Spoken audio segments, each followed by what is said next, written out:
육조단경 20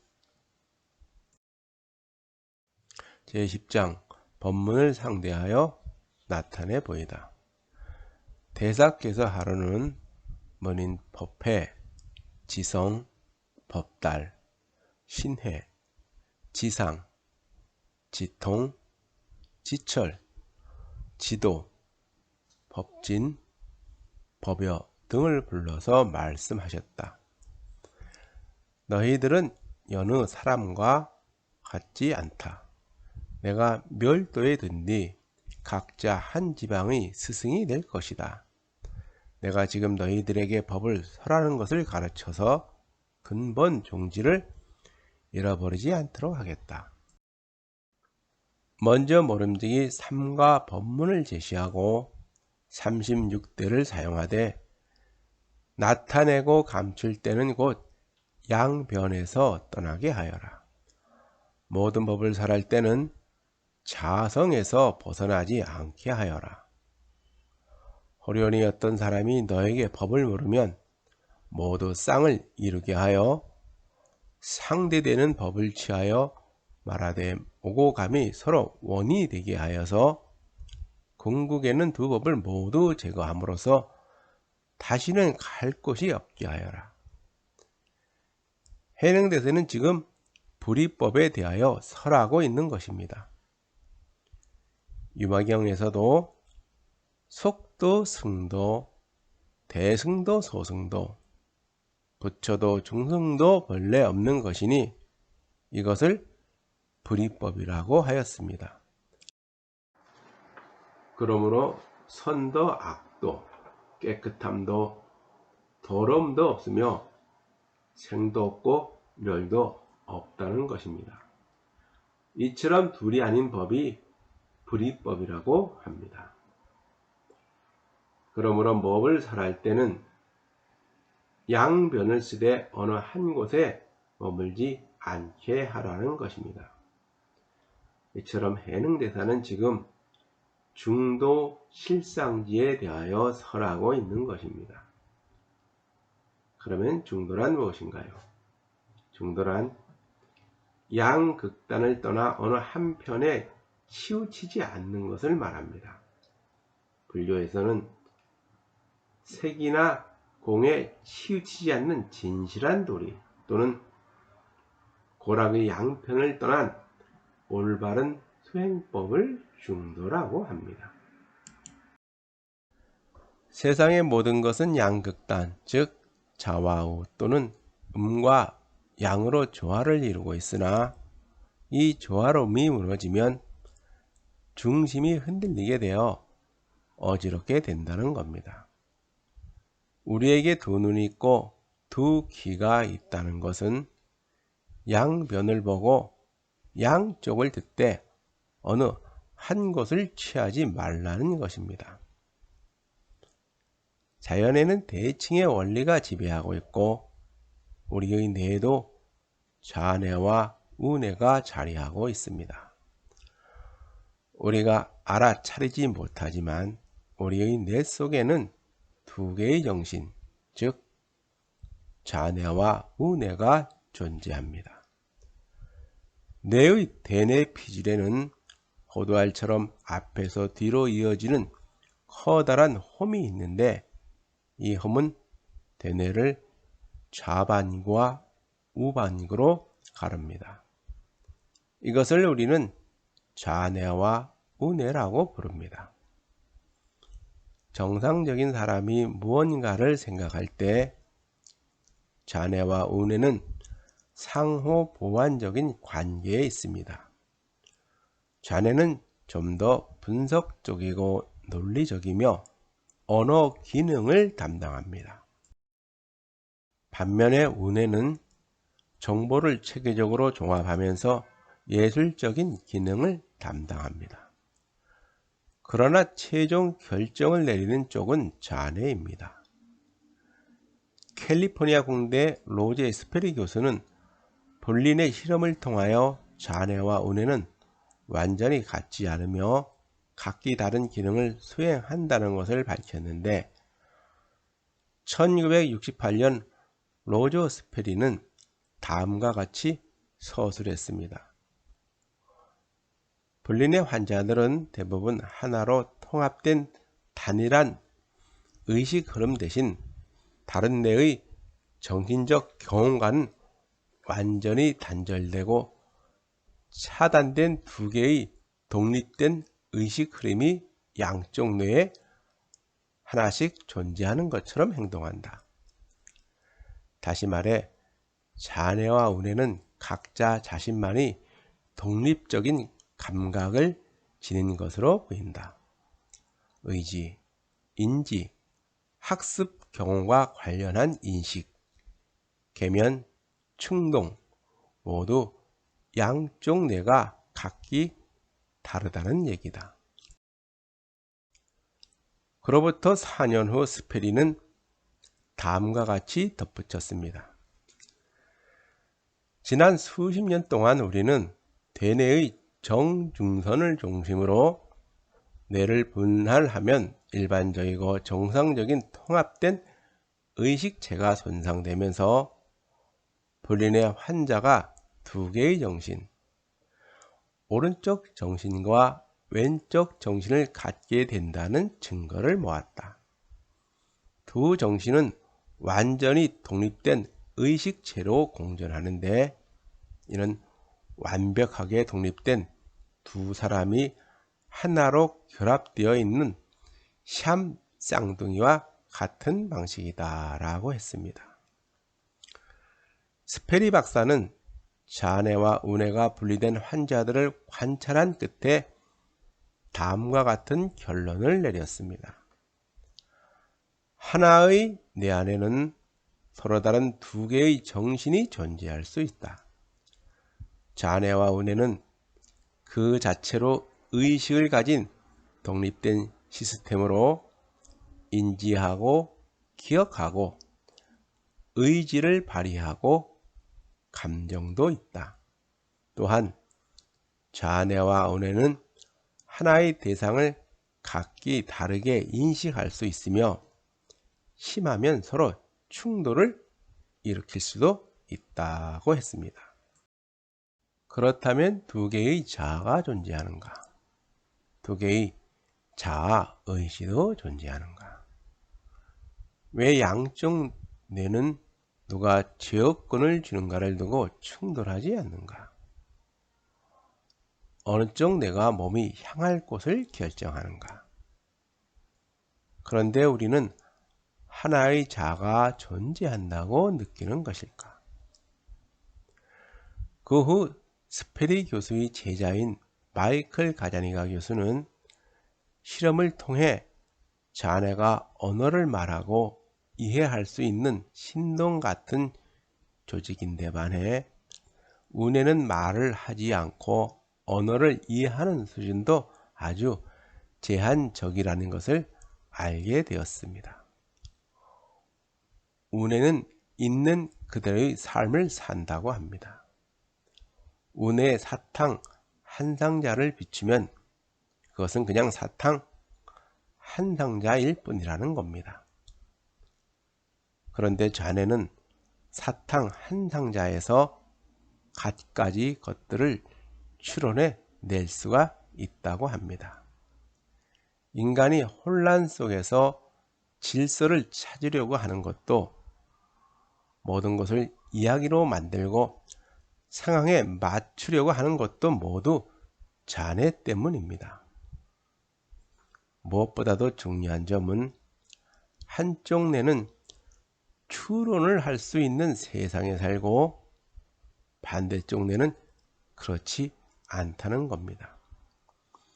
우뇌는 있는 그대로의 삶을 살면서 주어진 항목만을 정확하게 기억하는 반면 자뇌는 유사한 항목을 동일한 항목으로 잘못 인지하는 경향도 있다고 합니다.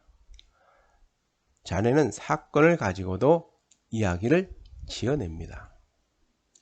자뇌는 가지고 있는 정보를 사용하고 모자란 부분은 즉석에서 채워 넣습니다. 자뇌는 정보의 혼돈 속에서 질서를 세웁니다. 두뇌는 왜 양분되어 있을까요? 실제로 잔해와 운해 중 하나가 완전히 제거되어도 나머지 반쪽은 멀쩡하게 작동한다고 합니다.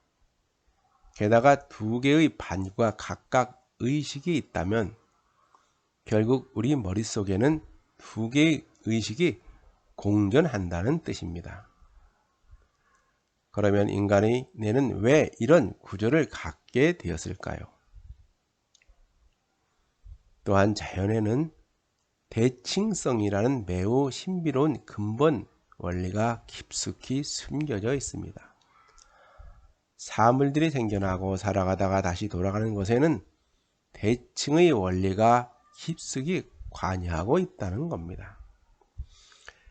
그것이 기하학적 구조를 띠고 있던 추상적 개념으로서 존재하던 물리 법칙과 원리 속에 깃들어 있든지 자연 현상에는 대칭성이란 매우 심오한 성질이 광범위하게 깔려져 있습니다.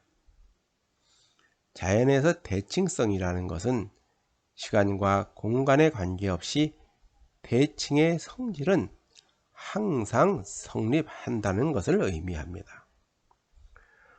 우주를 이루고 있는 기본 물질들도 진공 상태에서 만들어질 때는 물질과 전하가 반대인 반물질이 함께 생겨났다가 함께 사라집니다.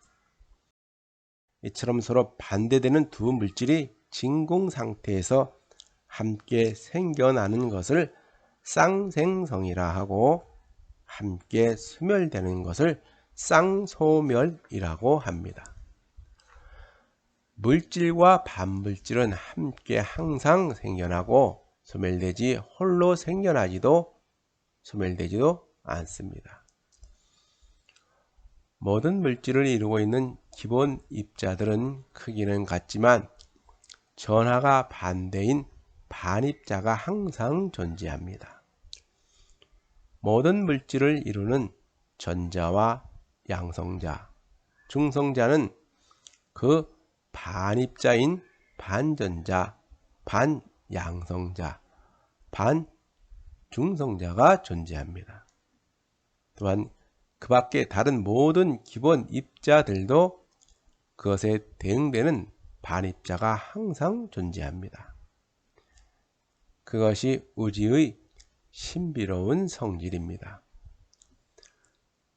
물리학자 폴 디렉은 자연에는 이 대칭의 원리가 지배한다는 것에 착안하여 반물질의 존재를 예언했다고 합니다. 우주에 광범위하게 깔려있는 대칭성은 물질을 이루는 기본 입자들뿐만 아니라 우주의 모든 물리 활동을 지배하는 힘에도 대칭성이 존재합니다. 이처럼 자연에는 대칭성이 널리 깔려 있고 대칭의 원리에 의하여 지배받고 있는 것입니다. 이것은 그동안 우주는 시간과 공간, 물질로 이루어졌다고 알던 자연에 대한 우리의 세계관을 바꾸게 하였으며 자연은 대칭의 원리가 지배한다는 새로운 사실을 깨닫게 해주었습니다. 스티븐 와인버그는 거의져서 최종 이론의 꿈에서 자연에서 정말로 중요한 대칭성은 사물들의 대칭성이 아니라 법칙들의 대칭성이다 라고 하였습니다. 사물들을 생겨나고 살아가다가 다시 돌아가는 것은 사물 그 자체가 아니라 그것을 이끌고 지배하는 물리 법칙이기 때문입니다. 삼과 법문은 개, 입이다. 음은 오음이니 색, 수, 상, 행식이다. 입은 12입이니 밖의 육지는 색, 성, 향, 미촉법이고 안의 육문은 아니, 비설신의 인이라. 개는 18개이니 육문, 육진, 육식이다. 자성은 만법을 능히 머금고 있기에 이를 함장식이라 이름한다. 만약 생각을 일으킨다면 곧 함장식이 바뀌어 육식이 생겨나 육문으로 나아가 육진을 보게 된다. 오직 만물은 허공에서 나오고 만법은 자성에서 나온다는 것입니다. 이와 같이 18개는 모두 자성에서 비롯되어 쓰여지는 것이다. 자성이 삿되면 18가지 삿됨이 일어나고 자성이 바르면 18가지 바름이 일어난다. 악함을 품고 쓰는 것은 곧 중생이 쓰는 것이요 선함을 품고 쓰는 것은 곧 부처가 쓰는 것이다. 쓴다는 것은 어떠한 것들로 말미암아서인가? 자성이 있음으로써 상대되는 법이 있는 것이다. 경계 밖에는 5개의 상대되는 무정물이 있는데 하늘은 땅과 상대되고 해는 달과 상대되고 밝음은 어둠과 상대되고 음은 양과 상대되고 물은 불과 상대되니 이것이 5가지 상대되는 것이다. 법상을 나타내는 말에는 12가지 상대되는 것이 있는데 말은 법과 상대되고 있음은 없음과 상대되고 유색은 무색과 상대되고 유상은 무상과 상대되고 유로는 무로와 상대되고 색은 공과 상대되고 움직임은 고요함과 상대되고 맑음은 탁함과 상대되고 범부는 성인과 상대되고 승가는 속과와 상대되고 늙음은 젊음과 상대되고 큰 것은 작은 것과 상대되니 이것이 12가지 상대되는 것이다. 자성에서 비롯되어 쓰여지는 것에는 19개의 상대되는 것이 있는데 긴 것은 짧은 것과 상대되고 삿됨은 발음과 상대되고 우둔함은 지혜로움과 상대되고 어리석음은 슬기로움과 상대되고 어지러움은 고요함과 상대되고 자비로움은 악독함과 상대되고 계율은 그릇됨과 상대되고 고듬은 굳음과 상대되고 참됨은 헛됨과 상대되고 험악함은 평온함과 상대되고 번뇌는 보리와 상대되고 항상은 무상과 상대되고 동정함은 해로움과 상대되고 기쁨은 성냄과 상대되고 베품은 아낌과 상대되고 나아감은 물러남과 상대되고 생겨남은 소멸함과 상대되고 법신은 색신과 상대되고 화신은 보신과 상대되니 이것이 19개의 상대되는 것이다. 대사께서 말씀하셨다.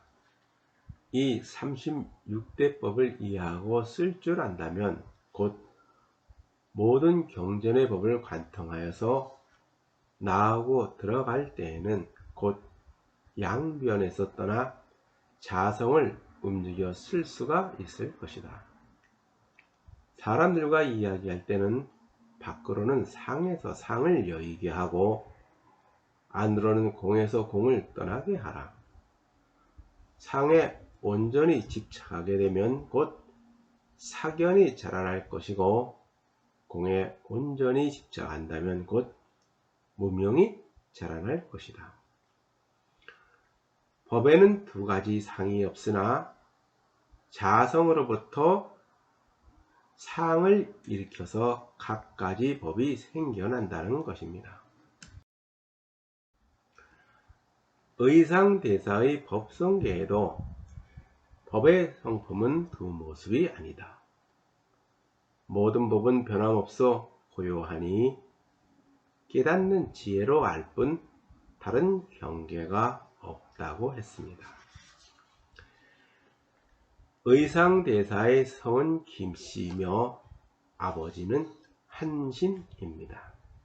650년 원효와 함께 현장이 인도에서 새로 들어온 신유식을 배우기 위해 당나라로 유학을 떠나려고 했으나 요동에서 첩자로 몰려 사로잡히면서 실패하고 신라로 되돌아왔습니다.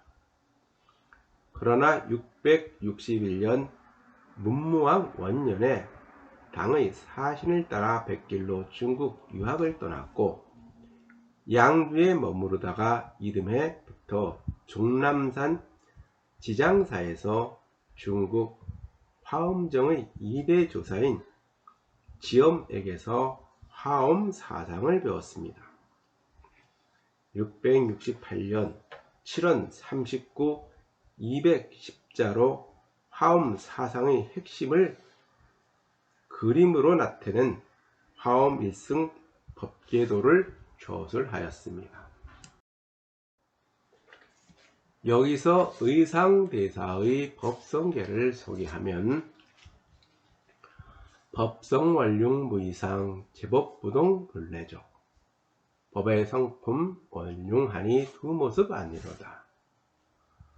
모든 법은 변함없어 본래가 고요한데 무명무상 절일체 증지소지 미호경 이름 없고 모습 없어 모든 것은 끊겼으니 깨닫는 지혜로 알 뿐 다른 경계 없네. 진성심신극미묘 불수자성 수연성 참다운 성품 깊고 깊어 지극히 미묘하니 자기 성품 고집 않고 인연 따라 이루어지네. 일중일체 다중일 일즉일체 다즉일 하나 속에 전체 있고 부분 속에 하나 있으니 하나가 곧 전체이고 부분이 곧 하나이네. 일미진중 함시방 일체진중 여교시 한 태클 속에 우주를 머금고 모든 태클 속 이와 같네. 무량원겁 즉일념 일념 즉시 무량겁 기나긴 무량겁이 곧 한 생각이고 한 생각이 곧 무량겁이네. 9세 10세 호상즉 잉불잡난 격별성 9세 10세 세계가 같은 듯 하나 어이없지 아니하고 뚜렷하게 이루어졌네.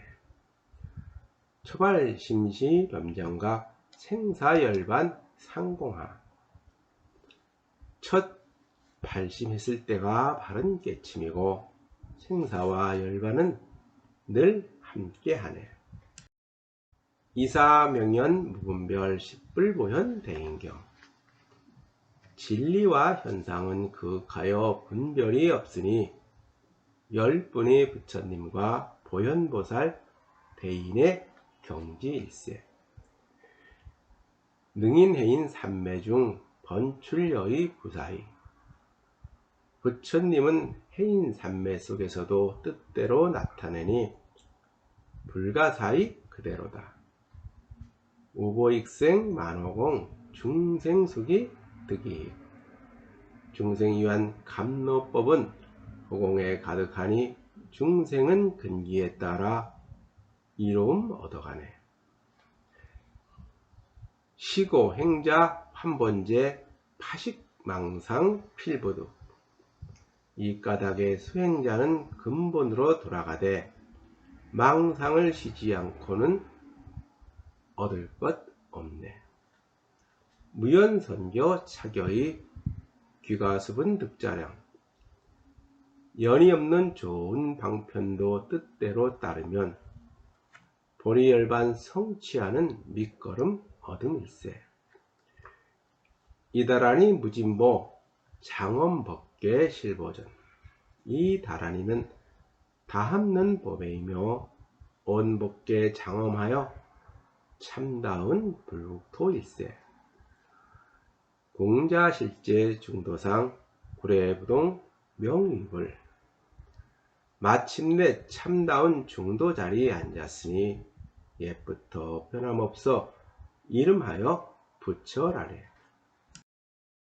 의상은 671년 문무왕 11년에 신라로 돌아왔는데 삼국 유사에는 당나라 군대가 신라를 공격하려 한다는 정보를 알리기 위해 서둘러 돌아왔다고 기록되어 있습니다. 귀국한 뒤에는 동해의 굴에서 관음보살을 친견하고 낙산사를 창건했다는 설화가 전해집니다.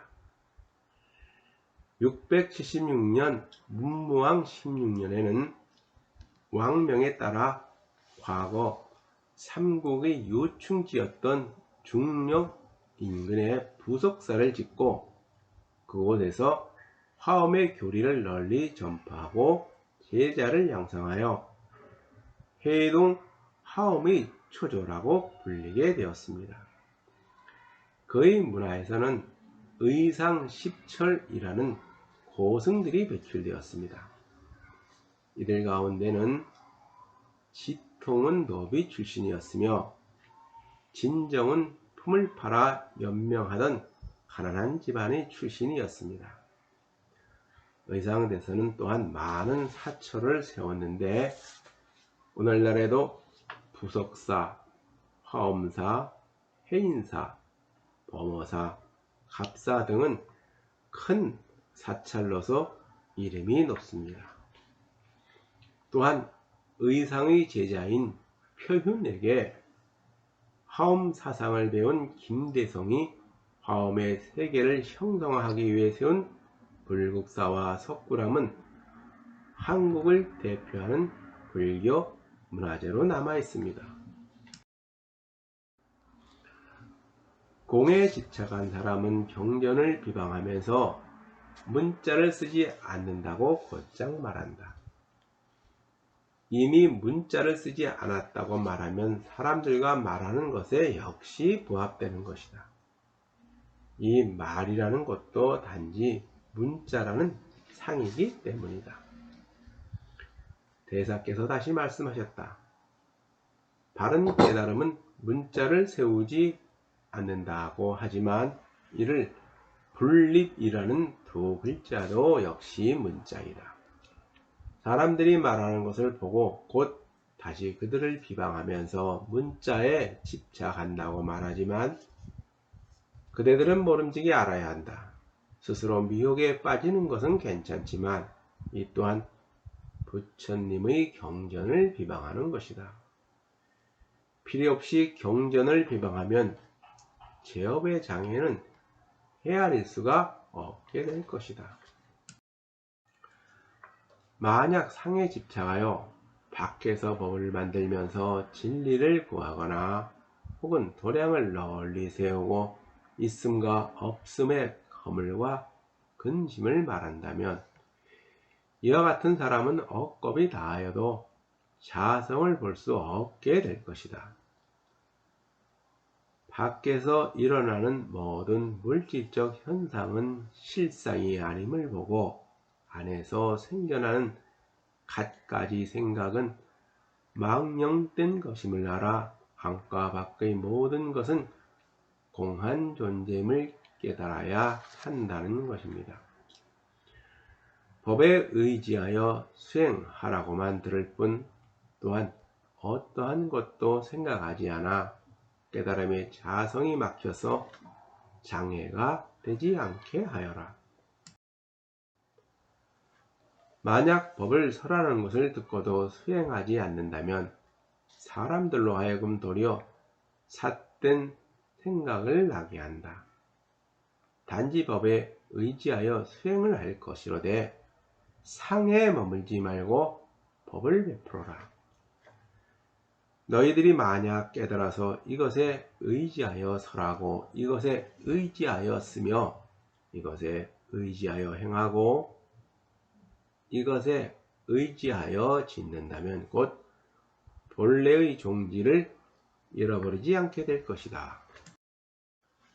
만약 어떤 사람이 너에게 뜻을 묻는다면 있음을 물으면 없음으로 대답하고 없음을 물으면 있음으로 대답하며 범부로 물으면 성인으로 대답하고 성인으로 물으면 범부로 대답하여서 이 두 가지가 서로 원이 되게 하여서 중도의 뜻을 내도록 하여라.